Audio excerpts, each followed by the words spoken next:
there's this very niche form of animated filmmaking called machinima, and me and Brandon would make a lot of machinimas. And that really was like my film school throughout my life. It taught me shot composition and editing and all, it's very niche, but machinima really, really taught me a lot. That's really where I got my start as well. Welcome to the Filmmaker Mixer podcast, the podcast by filmmakers for filmmakers. Filmmaker Mixer is a creative hub where aspiring and established filmmakers come together to share experiences, insights, strategies, and inspiration. Hello, everybody. This is the Filmmaker Mixer podcast, and today we chat with filmmaker J.R. Stokes about his new film, Beautiful Pam. So, J.R., welcome. Hey, thanks for having me, man. I'm excited to be here. Well, I'm excited to chat with you as well. So, for those who aren't aware of the film, just give us the pitch, just for the context of our conversation. What's the pitch for the film? Beautiful Pam follows a queer sex worker named Pam going through a midlife crisis, and they have family problems and identity problems, and think Sean Baker meets Darren Aronofsky. That's been my pitch to people. Those are two big influences on the film and myself as a filmmaker. And I think at its core, this is a film about all different types of people. That's what we've been trying to resonate with. People from all walks of life. Right, right, right. And tell me about you. What's your background? How did you get involved in filmmaking and storytelling? I think filmmaking has always been, storytelling especially, I think has always been an essential part of who I am as a person, as a young person. I've been telling stories of all kinds since I'm 8 years old. You No know, kidding. yes, and I'm 20 now, I'm 21. So our boom operator on this film and unit production manager, Brandon, he's my childhood best friend. So he's been making films of all kinds with me since we were 8 or 9 years old. So Wow. yeah, so it's always been an essential part of who I am, and believe me, I tried a lot of other things and they didn't stick. So this is the one thing that stuck. Well, tell me, what was that first 8-year-old story? Do you remember? Me and Brandon, number one, we met because we met on the playground during recess. And I said, hey, do you want to, cosplay, pretend to be Star Wars characters, right? I'll be Obi-Wan and you'll be Anakin Skywalker. And we would just act out Star Wars sketches and Batman sketches, and then Brandon would start recording on his phone. And I'd say, hey, Brandon, let me play this character. You play that character and I'll record you. And that's just how it started. Wow. I also had many years of there's this very niche form of animated filmmaking called machinima, and me and Brandon would make a lot of machinimas. And that really was like my film school throughout my life. It taught me shot composition and editing and all, it's very niche, but machinima really, really taught me a lot. That's really where I got my start as well, the past 15, 14, 13 years.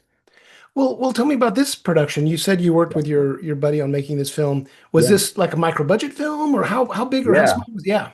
We made this for about under 2 grand, probably under 2,500 bucks. Yeah. Wow, Yeah. Thank you. that's I mean, crazy. we were really fortunate to have a lot of really wonderful people that would volunteer their time, right? That would donate their locations.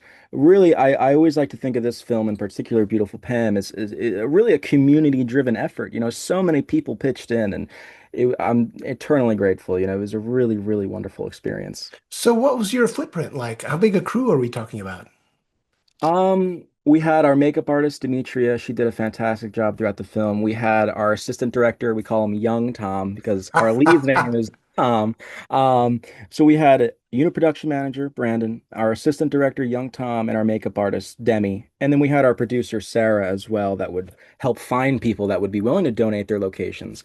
So all in all, probably about a 3 to 4 person crew every time we shot, And you were know. you running camera, or did you have Yeah, I DP? rent I Okay. rent camera for about 98% of what you see in the movie. Yeah. And did you run? And I'm getting into the weeds here because we get this question a lot about young filmmakers are Yeah. always reaching out asking about how big or how small or how can I get Yeah. my movie made, and obviously that question is going to be different for everybody because Yeah. what do you have access to? So did Mhm. you run sound to camera or to like a Zoom recorder, or how did We you? had What was a your um, setup?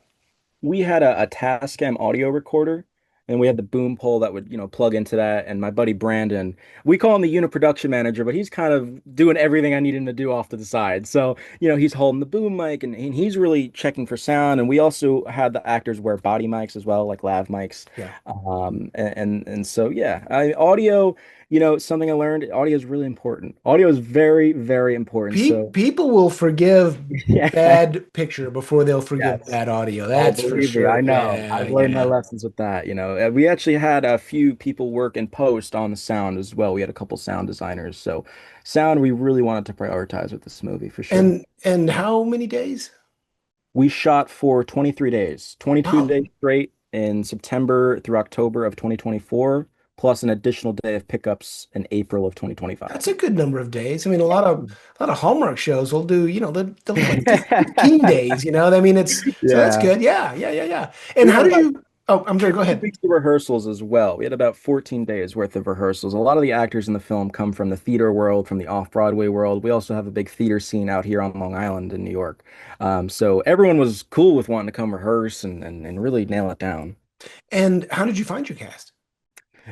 Peter and Tom are good friends of mine, right? And they are also executive producers on the project. And so we kind of scoured throughout the Long Island theater scene and the New York City off-Broadway scene. And we auditioned. We had a couple auditions. We had people sending self-tapes in. And I saw a few off-Broadway shows as well where I was like, oh, this person might be cool. So it was a long search, probably about a month and a half to 2 months worth of just talking to people, seeing who would really want to be a part of the story, who feels passionate about the story. And when you're shooting on such a micro budget, was that an issue with cast? Did you have to Mm. I guess I'm wondering, was there pushback from cast members saying, "Hey, I'd love to do this, but I just can't afford to." I mean, what was that dance like? Yeah. And we definitely had a few people that felt it wouldn't work for them, right? Right, That would turn down the project, and hey, right. that's okay, No, no, of course. Yeah, but I think the people that did come and work on the project, we all felt really passionate about the story we were telling, and something I always want to preach to actors and to my colleagues that are working on the film is, hey, take ownership of this. Like this is your movie too. This is your character. This is your role. And I think that's really something that I think inspired all of us was just finding it together, No, finding that's I think that's really smart when you're working yeah, on, especially a micro budget film, but really any film. It's the yeah, ultimate collaborative art, right? And so absolutely. why hire a DP or an actor or any creative person and tell them what to do? You want them to, you'll give them your tone as a director. This is what we're Yeah, looking for. This is the theme of the film. But like you said, have them own it a little bit. I think that's yeah, that's smart. absolutely. Plus, it gives them a reason to jump in and do their best and be creative. I think that's Yeah, cool. I So, completely agree. did anything with that in mind, did anything change in terms of the cast? Like once you solidified the cast, did you change script at all because of that? Did that impact the writing at all? I think, especially with Tom, who plays the main character in the film, Pam, we had a lot of great actors who would come in and my thing as a director is you can't tell actors to take ownership of a role and then not expect them to have to want to make their own choices, right? Right, right, right, So that's something we worked through a lot in the rehearsal process was, I had actors come to me and say, hey, maybe I could say this, maybe I could rearrange this, or maybe these lines I could put them here, and I think that was a really wonderful thing. That was something, learning how to be a director, right? Every film is a learning process. I want right. to be better. And that's something I really learned was how to collaborate with actors on the script, right? And how can they improve on it based on their take on the character and the scene. That was something that was really important. Right. And obviously you're working with seasoned actors, so maybe this question isn't germane, but when you're dealing with such emotional and profound um, what am I trying to say? A character that's going through so much and is so emotional. Did you have to work through that with the actor? I mean, what was the process of getting that vulnerability, I guess is really what I'm asking. Yeah, I think there's a sense of vulnerability to who Tom is, right, as an actor. And I think that's important when you're casting and when you're trying to cast for a film that is touching on some really important, potentially uncomfortable Right. issues, topics. I want to know who the people are behind the role, right? And I've always found that there was a vulnerability inside who Tom is, and I think that's something he really brought out in such a beautiful way in the film. Um, and ultimately, yeah, it is a process of finding it together, right? Actor, director, we're finding it together. We're trying to find the uncomfortable moments of the film together, and even the not so uncomfortable moments, even the moments that are not uncomfortable. We're finding that together. Right. It's a mutual process. I think Tom was someone that would, kind of go sit in the corner on set and kind of be in his own world and not really want to interact with people, and that's fine. Right. That's a part of what makes acting, in my opinion, such a beautiful art form is you're putting yourself in the shoes of another person. And Right. as a director, I want to be able to let the actors have the freedom to do that and to feel comfortable with that. Right. Well, I'm curious. This film reminded me of kind of a almost like a Greek tragedy. It's got a lot of emotion. It's got a lot of ups and downs and conflict. I'm curious. I don't know if that's a good comparison or not, but that's I what I think it thought of. is. Yeah. So what kind of stories are you typically drawn to? I think I'm drawn to stories about people that are flawed, right? And Yeah. not for who they are on the surface, not for who they say they want to be, but for what's inside of them, right? For what conflict do they feel? These are the stories that I feel I'm drawn to most, and as a film fan, as a admirer of film, but also as a filmmaker, right? I'm drawn to stories about people that are going through things, and honestly, being a person's hard. It's not easy being a person. It's not easy, it's not easy finding Yeah. drive. Every day is an obstacle for many of us. And I think I never want to box myself in. I always want to be able to tell stories about various different types of people. But within that, I always want to have a universal theme of, hey, people are struggling, and we're all struggling in our own ways that a lot of us can't see on the outside. And those are the stories that I'm drawn to the most. Well, that's the great thing about storytelling is Yeah. it's how we process things. And sometimes, how can I put it? Um, Stories about, I call them broken characters or flawed characters. I'm fascinated by that as well because, the more the character is flawed, the more they have someplace they have to go. And can they fix themselves? Are they, can they, and maybe they can, and maybe they can't, and maybe they can overcome that flaw or at least figure out, a way to live the life they want to live, if that makes sense. I can Um, agree with that. I think that, hey, that's the beautiful thing behind movies and art and music, right? I've been saying this a lot, but we are able to take our own interpretation from these things and we can relate to it in our own ways. And specifically with Beautiful Pam, I've had so many people come up to me and talk to me about what they resonated with. yeah. Me personally, I've resonated with the loneliness in the movie, right? The isolation that we see throughout the film and that Pam goes through. So I thought that was great what you said. Well, it's interesting because it reminds me of a lot of those films from yeah, gosh, kind of that early 70s time when we talked about, that, gritty stories and Yeah, those kinds of stories and the thing is, like you said, everybody's going through something. I mean, like you said, being a human is hard. And absolutely.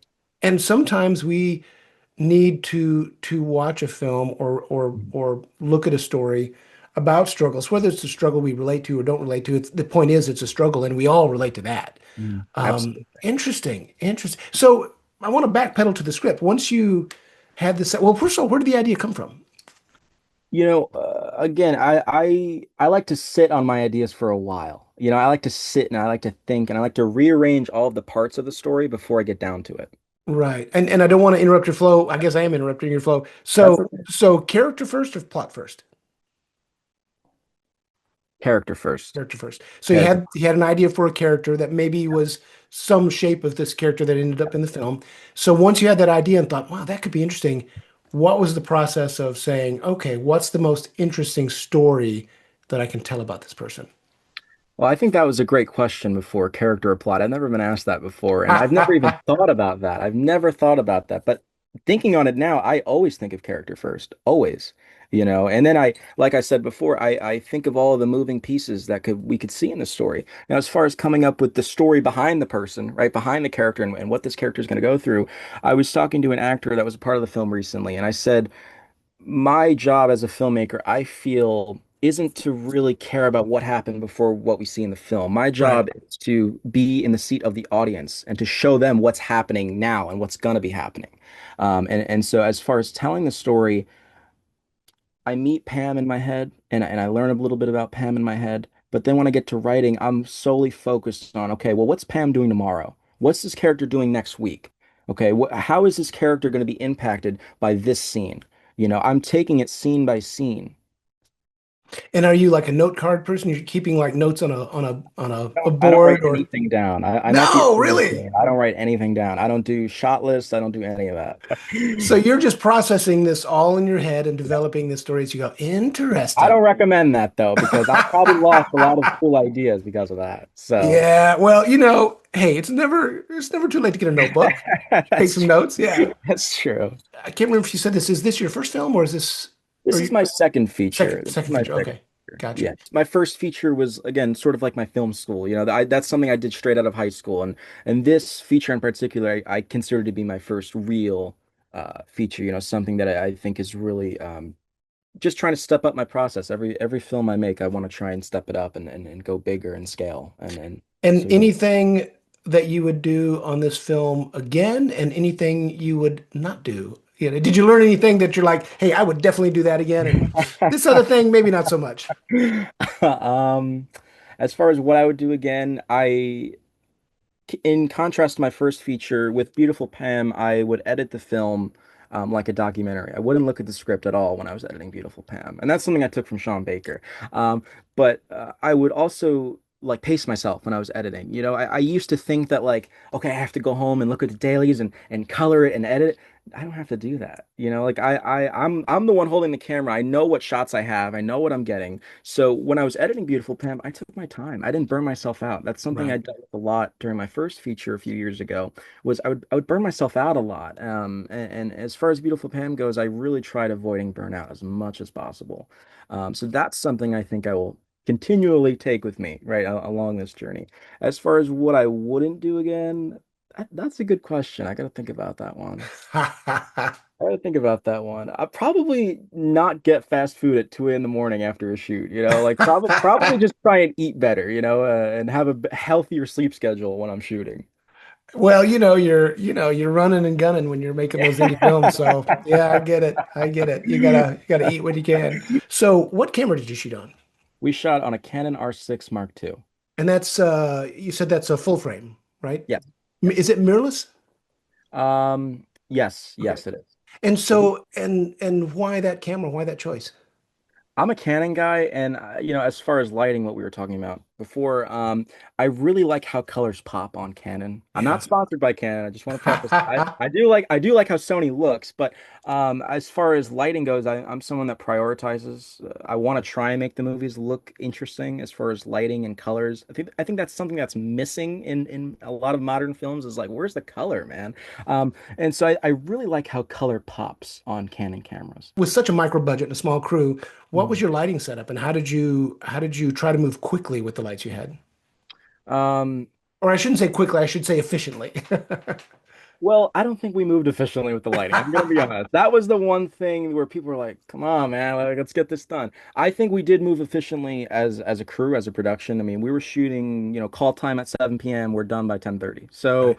Oh, and that wow. was every night. Yeah, because people are volunteering their time. People have day jobs. Like, I want to try and make sure we're responsible and we're getting people out the door most nights as quick as possible. But as far as lighting setup goes, I feel like I'm very particular about that. I'm almost like quite like OCD about it almost. I think lighting really matters. And I'm not someone that really cares about conventional lighting. I don't care if a light doesn't seem natural in a scene. I want You don't care if it's motivated. Yeah, I don't care about that, Yeah, yeah, and I think the further we go back, right, I think what's being taught in film schools now is that um, lighting has to have motivation behind it. I think the further we go back, we see less of that. We go back to a lot of 70s and 80s and 90s films. Lighting is harsh and lighting is just kind of there, and the sure. lighting looks cool. I think a lot about like Michael Mann too. I love Michael Mann. A lot of his lighting is just there. So like Thief, for example, that's such a beautiful looking movie. And that's a movie that I feel when I look at it, I don't see motivation behind the lighting. So I'm not someone that cares about motivation for lighting, and as far as lighting goes, we used a lot of the newer portable lights. The little LEDs. Yeah, yeah, yeah. We had like portable batteries, so we would just plug those back into the back of the light, and we had about like 10 of those. Like we were especially for the car scenes, right? There's a lot of car scenes, car shots in this movie. So something I learned was like they're in Dexter, silly comparison, but in Dexter, and a lot of the car scenes in Dexter, there's a light on the lap of the actors in the car scenes, and I thought, wow, that looks really cool. And I was actually watching Dexter when I was like in pre-production for the film. So I was like, why don't I steal that? Why don't I take that? So in a lot of the car scenes, there's lights all around the actor's body. There's a light on their lap. There's a light like on the center console. Just trying to how can we show the audience number one, how can we make sure the actors are visible in the scene, but also how can we make these actors look interesting on screen? Right, right. So And what lens? we shot on a Blazer Remus 65 millimeter lens. 65. That's interesting. You need so not a zoom, a prime, a 65. And it's it Yes, the and prime. Yep. that's an anamorphic lens? Yes, yes. And Blazer specifically, again, not sponsored, but I do want to say that I really love this line of lenses, the Blazer Remus line, because they have this almost retro sort of like vintage look, like a lot of 70s films. There's Right, almost like this slight grain to it. And I like how it picks up color as well. I think it's like the color that the Remus picks up is almost slightly muted. So that in combination with how much color pops on a Canon camera, I just like how it looks. So right. Laser Remus, I really, really love that lens. I'm going to be using another one of their lenses for my next feature as well. So I know the film at the time of this recording is about to come out. So Mhm. can you tell us the date and where people can find it? The film is coming out March 22nd on YouTube. You can find it on my YouTube channel at Sid Cinematics. Also, my Instagram as well. I post about it at Sid Cinematics. And also, the film is available to view and to rate, to review on Letterboxd as well. Awesome. Well, for people who want to follow your career and see what you're up to next, do you have like a social media account or a website that we Yeah, can point to? Yeah. it's at Sid Cinematics on Instagram and Facebook and YouTube. Awesome. Well, it's fun chatting with you, and congratulations on the film. And Thank you keep us so much. posted on what you're up to next. We'll chat again. Thank you so much for having me. It was great chatting with you. All right, man. Well, don't hang up. I want to talk for just a second. Yeah, But in the meantime, absolutely. enjoy the rest of your evening. Thank you. All right. Talk soon. Thank you for listening to the Filmmaker Mixer podcast, a podcast created and hosted by filmmakers Jeff Stolen and Andrew Lamping, and produced by Melody Lopez. Our theme song was composed by Stephen D. Bennett. Make sure to follow or subscribe on whatever platform you're listening to us on, and stay tuned for future episodes.